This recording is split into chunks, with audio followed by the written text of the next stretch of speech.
Presidente Michel Temer, é interessante, viu? Eu me lembro, eu citei, o presidente não deve ter ouvido, que eu estreiei aqui na rádio com o pé esquerdo, que eu fiz um comentário descendo o cacete do presidente. Foi o primeiro comentário que eu fiz, estreiei completamente errado, mas eu fiquei muito feliz em saber que o presidente estava ouvindo e pediu para falar com a gente no outro dia. Já contei a história toda, que o Jô Soares disse, olha, foi uma das melhores entrevistas que eu vi com o presidente na minha vida. Ele tinha feito aquela entrevista polêmica com a Dilma e daí por diante. Eu comecei a chorar porque o Jô Soares, para mim, foi um entrevistador magnífico. E depois eu passei a conhecer pessoalmente o presidente Michel Temer, fui para o MDB muito por causa do presidente Michel Temer, muito por causa não, só por causa dele. Porque por outras coisas eu não passaria nem perto do MDB. Mas eu fui por causa dele para o MDB e quase acabei. Hoje eu estaria assumindo, por exemplo, a Prefeitura de São Paulo, se a gente tivesse tocado para frente um projeto que eu aceitei à primeira vista, na casa de uma figura política importante, com participação de políticos importantes, nós fechamos a vice-governança de São Paulo, porque o Bruno me pediu para ser vice dele. Ele queria que, se ele tivesse algum problema, a prefeitura ficasse nas mãos de quem ele confiava, e ele confiava muito em mim. Bom, hoje eu estaria assumindo como prefeito de São Paulo, né, porque resolvi entrar nessa disputa só porque um amigo em comum, o doutor Maris, que é um advogado fantástico, me apresentou ao presidente Michel Temer, e eu fiquei apaixonado pelo presidente Michel Temer, de verdade, porque eu não sabia que uma figura que foi presidente da República podia ser tão humilde assim, não sabia. Com a capacidade que ele tem, com o conhecimento que ele tem, é um intelectual, é um professor, é uma figura que foi presidente da República Federativa do Brasil, só isso, não precisa de mais alguma coisa, mais nada. Mas eu fui conhecer o presidente Michel Temer num escritório modesto, com 2 pessoas lhe ajudando, e eu falei, pô, mas o cara é humilde desse jeito, como é que pode ser alguém tão humilde assim? Eu que não fui absolutamente nada na minha vida, nem síndico de prédio, acho que inventei o mundo, como é que esse sujeito pode ser humilde assim? E gostei muito do presidente Temer, e até falei para ele isso, que eu fiquei impressionado ali. Mas, presidente, é um prazer falar com o senhor, a gente está vivendo uma situação muito difícil, não no Brasil, no mundo, só que o Brasil está inserido no planeta Terra. E já vinha dessa situação difícil desde a época do governo da Dilma, que o senhor era vice-presidente, mas a Dilma não deixava ninguém fazer nada, só deixava o Manteiga fazer alguma coisa. E ela e o Manteiga jogaram o Brasil na pior depressão de todos os tempos. E o senhor, no pouco tempo que ficou no cargo, isso é história, não sou eu que estou dizendo, e nem querendo adular o senhor ou coisa parecida. No pouco tempo que o senhor ficou na presidência da República, o senhor conseguiu ajeitar de uma forma tão legal a economia que praticamente quase se elegeu presidente da República por aclamação. Houve problemas e por esses problemas acabou não dando certo que o senhor saísse candidato e daí por diante. Mas hoje o senhor também poderia ser o presidente da República Federativa do Brasil. Como é que o senhor enxerga esse momento difícil da história do mundo e da história do Brasil particularmente, que já veio quebrado lá atrás, veio menos quebrado, porque o senhor teve uma colaboração muito grande com a República, poderia ter sido pior, mas foi o pior momento econômico da nossa história, e pega uma pandemia onde o mundo está mergulhado numa paralisação global que assusta, não é? Mas com todo o nosso gigantismo, a nossa capacidade, a solidariedade do povo brasileiro, a gente está enfrentando muitas dificuldades. E o caminho para a gente resolver essas dificuldades não é o ódio, e eu não digo que não deva haver polarização de ideias, mas de sentimentos jamais. Né? A gente jamais pode odiar alguém. Você pode não acreditar no que o outro pensa politicamente. Isso é democracia, respeitando o princípio do contrário. Mas como é que o senhor enxerga a posição do Brasil hoje, qual a situação do Brasil hoje, e que chances há da gente sair dessa situação? O senhor que já esteve lá e não só participando como presidente da República, mas cargos importantes e um grande articulista político da história brasileira. Bom dia ao senhor. Olha, Atena, muito bom dia. Primeiramente, eu quero dizer a você que eu ouvi a você há pouco, né? E vejo que você, ao longo do tempo, sempre prestou inegáveis serviços à comunicação brasileira e, particularmente, digamos assim, ao entusiasmo do povo brasileiro. Você sabe, Datena, que muitas e muitas vezes as pessoas que estão fora do governo colaboram muito com a tranquilidade da sociedade brasileira do que aqueles que estão dentro do governo. Então, eu quero cumprimentá-lo inicialmente por esta sua conduta profissional. E acho que você tem muito a fazer ainda, não só no setor de comunicação, como seguramente quando deixar o setor de comunicação, esperamos que não deixe, você ainda colaborará muito com o país. Primeiro ponto. Segundo ponto é o seguinte, nós temos uma situação, você disse bem, não é uma situação angustiante apenas no Brasil, mas ela é angustiante no mundo. Você veja os países todos atravessando por essa pandemia, atravessando a pandemia. Veja o caso da Índia agora, uma coisa pavorosa, dolorosa até, de verificar as notícias referentes à Índia. Né? E você veja, nós tínhamos, interessante, viu, Datena, nós fizemos um governo que eu rotulo e as pessoas rotulam, e hoje, graças a Deus, há um reconhecimento ao governo que nós fizemos, né? Um governo reformista. Em pouquíssimo tempo, nós tivemos 2 anos e meio de governo, não foi de 4 ou de 8 anos, né? Faríamos muito mais se não fossem alguns acidentes, não só de natureza política, mas acidentes também institucional, daqueles, você sabe, que tentaram me derrubar do governo e também não conseguiram. Não é? Então, quando assume o novo governo, o que é que eu verifiquei? Eu verifiquei que o presidente eleito, o presidente Bolsonaro, deu sequência ao que nós vimos fazendo. Você veja, queda da inflação, por exemplo, nós entregamos uma inflação com 2,95, juros com 6,5%. E isto veio mantida a inflação, não é? Mantida num patamar mais do que razoável, portanto, abaixo do chamado teto, né?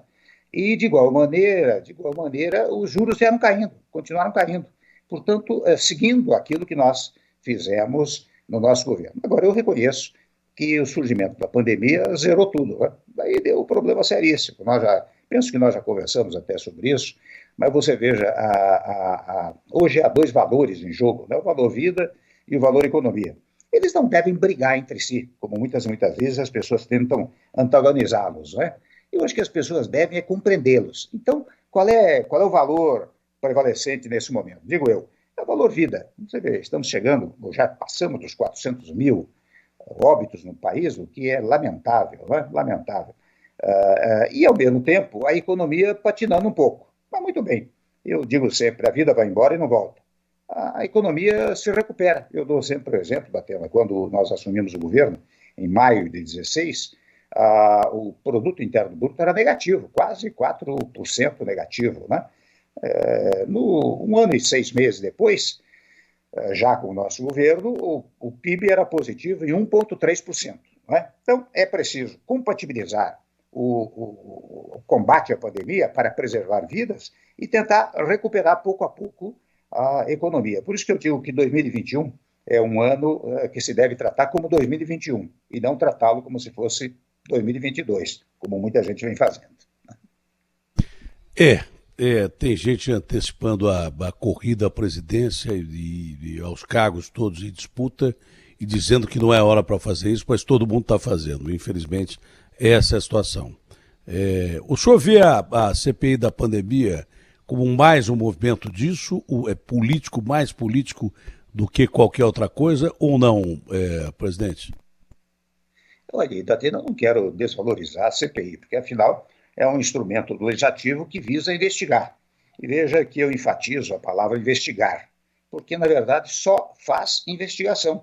Ela não tem, ao final, nenhum produto concreto de execução. Né? Digamos assim, se o produto de uma CPI, da investigação feita pelo legislativo, pudesse gerar eventualmente ou um crime comum, ou o início de um processo penal comum ou um crime de responsabilidade, muito bem. Mas você sabe, acho que os nossos ouvintes todos sabem, espectadores sabem, né, que o resultado da CPI é encaminhado ao Ministério Público. E daí o Ministério Público vai verificar se propõe ou não propõe alguma medida judicial. Então, a sua função é apenas investigativa. Né?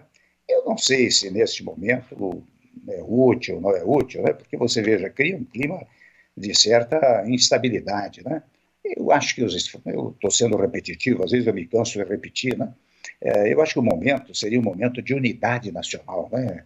Você, para combater a pandemia, você tem que ter o presidente da República coordenando todos os trabalhos dos governadores, o Congresso Nacional, juntamente com o presidente. Até veja, Datena, interessante, veja essa coisa do fechamento geral, chamado lockdown, né?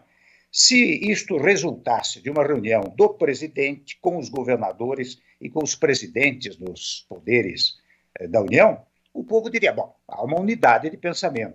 Qual é a divergência que surge, e aquela divergência que você chamou de sentimentos de ódio, etc., né? Elas nascem precisamente da divergência. Uns dizem uma coisa, outros dizem outra coisa. Ora bem, o povo brasileiro sabe bem quais são os seus governantes. Né? Se todos os governantes estivessem unidos, reunidos, reunificados e lançando uma mesma mensagem, você não teria tanta divergência como você tem nos dias atuais. Vamos dizer, ele disse, olha aqui, nós vamos fazer um lockdown aí de 20 dias. Todos juntos é uma coisa comum. Agora, nós vamos fazer um lockdown, os outros não devem fazer, etc. É uma confusão danada, né? Acho que isso, o momento seria este, sabe? E acho que você, com o seu programa, tem colaborado e pode colaborar muito com isso.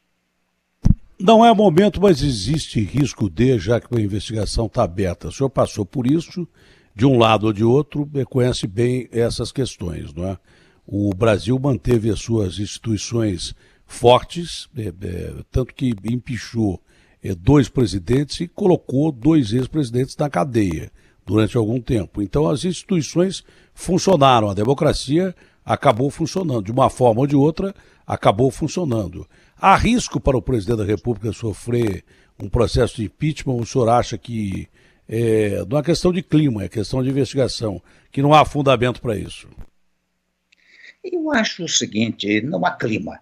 Até não vou dizer se há fundamento ou não há fundamento, porque há mais de 670 pedidos de impedimento lá na Câmara dos Deputados. Eu não conheço todas as razões elencadas nesses pedidos de impedimento, né? Agora, eu não vejo clima, sabe? Pela mesma razão preliminar que eu disse agora, referentemente à CPI, você veja, imagine só para os nossos espectadores e ouvintes compreenderem, né? Você veja, se uma CPI já cria um tumulto aí, certamente atrapalha a concepção de como se deve governar, não se deve governar, você imagine um processo de impedimento. O primeiro passo é criar, veja bem, criar uma comissão que tem 30, 40 dias para examinar o assunto, né? Já para o país. Para o plenário da Câmara dos Deputados para julgar procedente a acusação. Continua parado o país. Daí vai para o Senado para julgar. Será que nós estamos em condições, com essa pandemia pavorosa, 400 mil mortos, do jeito que está? Perdão? Com 400 mil mortos. Com 400 mil mortos e mais de 3 mil mortos por dia. Pois é. Eu acho que posso ser contestado, mas o ideal dos ideais é esperar a próxima eleição. Nós estamos há 1 ano e pouco no início de campanha eleitoral, 1 ano e 2, 3 meses, né? É esperar e fazer você disse, as instituições são muito sólidas, elas vêm resistindo a todos os embaraços que nós temos tido na vida política e pública do país. Então, acho que convém esperar mais um pouco. Bom, eu não posso dialogar muito com o presidente Temer, porque o presidente Temer tem uma agenda corrida. Eu nunca vi um sujeito aposentado trabalhar tanto, né? E ele se diz aposentado da política. Eu nunca vi ninguém aposentado trabalhar tanto como trabalha o presidente Michel Temer, a gente sabe disso. Então a agenda é corrida, vou tentar procurar ser curto e grosso aqui. Bom, existe uma perspectiva muito grande que a eleição seja polarizada. O Lula, é claro que reabilitado, é um candidato forte, ex-presidente da República, tem lá os seus méritos, contra um Bolsonaro que as pessoas metem o pau no Bolsonaro, mas nas pesquisas continua ali disputando com o Lula as primeiras colocações. Então, Lula de um lado, Bolsonaro de outro, seria a polarização para 2022, como foi o PT contra o Bolsonaro. O Bolsonaro foi eleito praticamente pelas ações negativas da esquerda que o colocaram como presidente da República. Hoje ele já é presidente. Procura-se uma terceira via e até agora não se encontrou essa terceira via. O senhor acredita que ela vai aparecer? Olha, Datena, em primeiro lugar, você sabe que é uma sutileza o que eu vou dizer, mas é uma sutileza razoável. Que é o seguinte, eu faço uma pequena distinção entre polarização e radicalização. Porque a polarização, pelo menos na minha cabeça, traz um pouco a ideia de um conflito de programas, de ideias, de ideologias até, né? A radicalização, não. A radical é aquilo que vai às últimas consequências, né? Então, a radicalização, ela é que traz esse sentimento de ódio entre as pessoas, de conflito entre as instituições, e o que nós precisamos é acabar com a radicalização, não com a chamada polarização programática ou até ideológica. Esta faz parte da democracia. Agora, eu vejo que, pelo menos eu sinto, que há muitas pessoas, né, da tema com quem eu converso, você disse, eu trabalho, eu ouço muita gente, né? E eu vejo que as pessoas estão cansadas dessa coisa do ódio, dessa coisa da radicalização. As pessoas querem uma espécie de tranquilidade. Você vê o exemplo do Biden lá nos Estados Unidos, não é? O Trump era uma figura um pouco agressiva, né?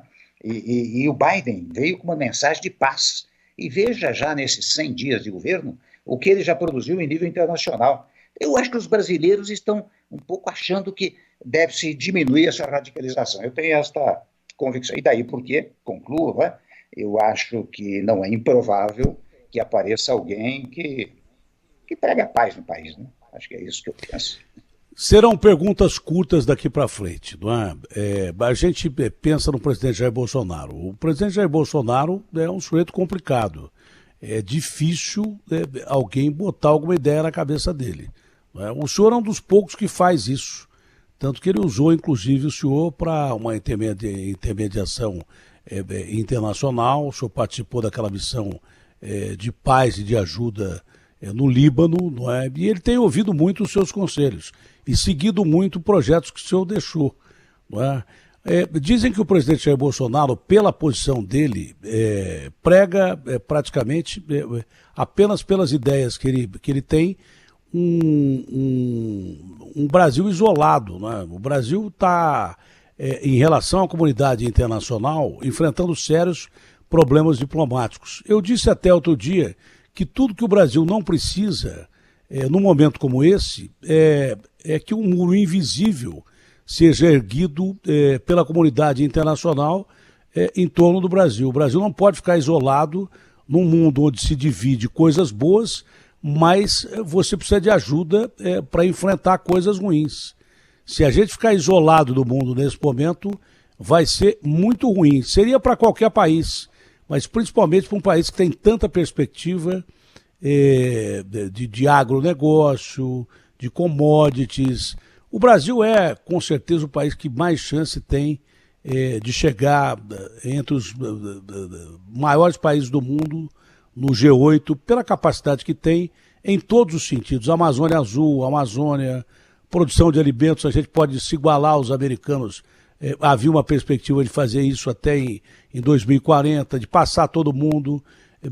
Enfim, o Brasil que tem um potencial, dos emergentes é o que tem talvez maior potencial. E tem gente boa e trabalhadora pra caramba.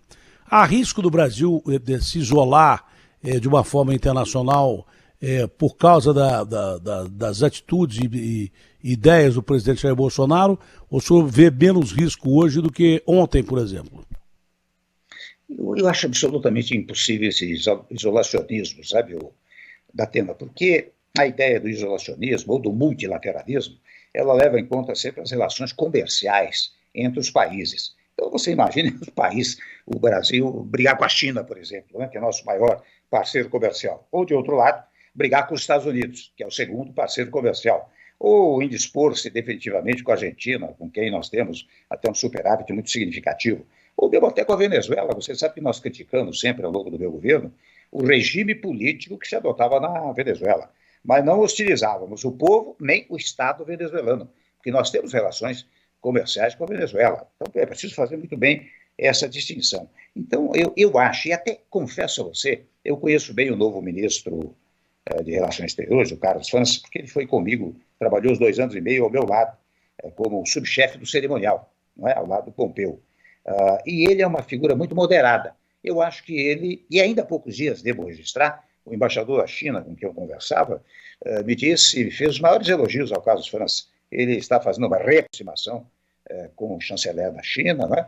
Eu acho que ele pode melhorar muito essa visão multilateralista, importante e fundamental para o nosso país. O senhor, com empresários, apresentou um projeto que eu comecei a rir quando eu li aqui, estou rindo ainda, não por causa do projeto, Ponte para o Futuro 2. Eu queria saber, em resumo, o que é isso, mas eu queria fazer uma pergunta se não é uma gozada no Fernando Henrique, que chamou o senhor de Pinguela. Eu me lembro que numa entrevista no Planalto, o senhor me disse, Datena, a ponte virou Pinguela, a Pinguela está virando ponte ou virou ponte, porque, na realidade, os números da economia eram excepcionais naquela época, perto daquilo que o senhor pegou.